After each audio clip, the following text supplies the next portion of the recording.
Alright, I got this new wireless setup for a 24 volt valve system. This is my controller. It's a standard 24 volt AC controller. You guys used to have these wires, standard wire, 4-zone. This is a 4-zone wire that I had, but the wires were bad, so I can show you where the wires gone bad. I installed them 20 years ago, or 21 years ago, and they go on the fence, and they're here. And they go around on the fence. At least I run it on the fence so I can see it.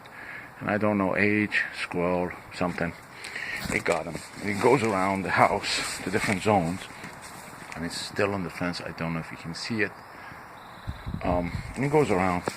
The wires were bad. So now I got this, let's go back. I got this wireless system that is supposed to replace it. Well, it does replace it. Replace the wiring. Has a transmitter, which is right here. I got 2 zones right now, and the other transmitter I installed it up there. The wires come in, the common, there's no polarity, so the wires connected from each transmitter. One of them are connected to the zone, or to the ground, and the other one zone 2 and then zone 1. So this is zone 1, and the other one I put up zone 2 on the top. That's about, I would say, 8 feet up, and this one I put it around 6 feet up. So every time the controller wants to turn the zone 1 on, it just turns on the transmitter. This is where my zone 1 is, back here. The receiver is here, and it's connected to the sprinkler straight. It's a standard, it's an old brass valve. And it's converted, I would say, about maybe 25-30 years ago, before I bought the house, to electrical setup. I don't have any wire connection here. This setup is new. This is a receiver for zone 1. So if I turn the zone 1 on the controller on, what happens is, and I'm going to do it. So let's go do it. Let's go zone 1. Oh, here we go. And 5 minutes, and go. So now this is on, zone 1 is on, and here it is. It's going. The whole thing is going, and it's here.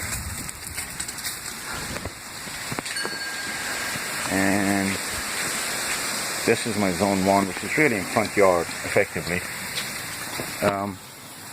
I got no wire going to it anymore. Thankfully, I don't have to run anything.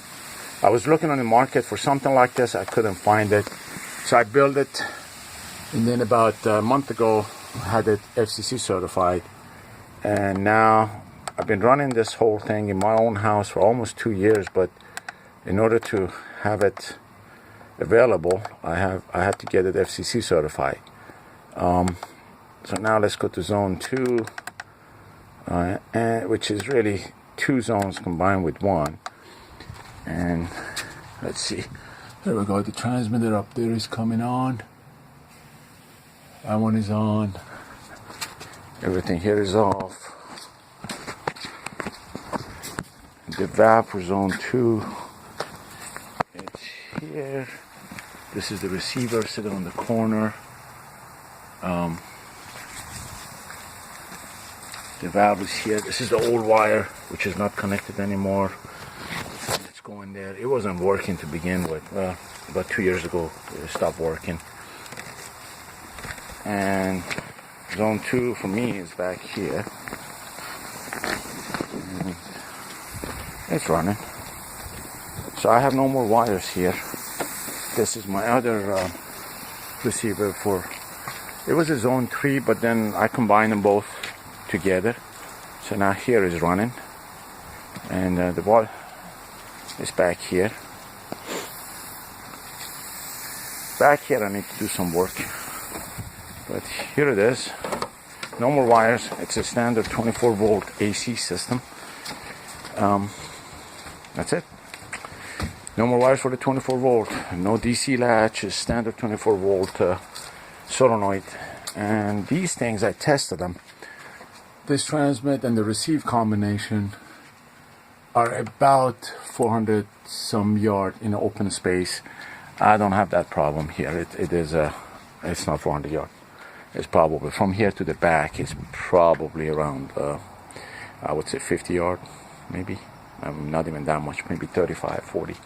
I haven't measured it. Open space, they go for about 400 yard. I've tested them and I can put a video up later. But this is it. They want to dig it. They want to do any work. Now I got this. Talk to y'all later. Bye. Ask questions if you have any.